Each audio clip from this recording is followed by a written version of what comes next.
বন্ধুরা, আজকে আমি এমন একটি গল্প বলবো যেটার পরে আমি 3 দিন ফেসবুকে ঢুকতে পারি। ছোটবেলা থেকে আমি মেসিকে ভালোবাসি। মেসির ছবি, মেসির জার্সি, মেসির ওয়ালপেপার ফোনে লাগাতাম। এমনকি পরীক্ষার খাতায় একবার ভুল করে মেসির নাম লিখে দিয়ে এসেছিলাম। বিশ্বকাপ ম্যাচের আগে আমি বন্ধুদের বললাম, যদি 5 গোল না হয় তাহলে আমি খেলা দেখেই ছেড়ে দেব। বন্ধুরা বলল, ম্যাচ আগে হোক তারপরে বলিস। কিন্তু আমি আত্মবিশ্বাসে উঠতেছিলাম। 5 মিনিট পর আমি বললাম, আমি তো জিতবো।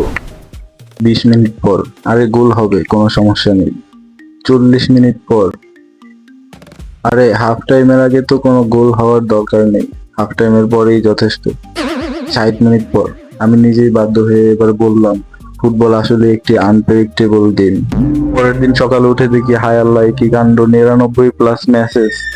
সবাই আমাকে নিয়ে রোস্ট করছে, ট্রল করছে। তারপরে আমি বুঝলাম, তখন ভাই আমি একটা জিনিস ঠিকই বুঝলাম, ফুটবল প্রেডিকশন করা সহজ, কিন্তু ম্যাচ শেষ হওয়ার আগে সেলিব্রেশন করা খুবই ভয়ঙ্কর। ভিডিওটি ভালো লাগলে সবাই লাইক, শেয়ার, সাবস্ক্রাইব করে সাথে থাকুন এবং কমেন্টে জানিয়ে যাও তোমার জীবনের সব থেকে ফুটবলের বিপজ্জনক মুহূর্তগুলো কোনটি।